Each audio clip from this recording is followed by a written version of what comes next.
দাঁড়া বলছিস, একটা ভিডিও বানাচ্ছি।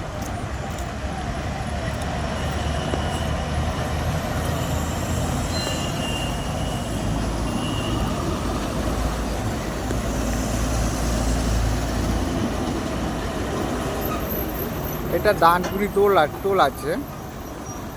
এই টোলটা খুবই বাজে একটা ব্যবহার করে। এই যে জায়গাটা দেখছো, এখানে পুলিশ থাকে। পুলিশগুলো খুবই হয়রান করে। যত গাড়ি আসে না, বাইরের গাড়ি, ওই গাড়িগুলো আজকে দেখছি। আমি এখন আসলাম তো এখানে দেখছি কেউ নেই, শালারা কোথায় গিয়েছে খুঁজে পাওয়া যাচ্ছে না। তাই দেখে আমি বলি ভিডিওটা বানাই দেখি। খুবই হয়রান করে। যেই দেখবে বাইরের গাড়ি না, আমাদের কলকাতার গাড়ি, তাই ওরা যা করে সে বলার কথা না। আর যারা বাইরের থেকে গাড়ি আসে তাদের তো আরও বাবা বাবা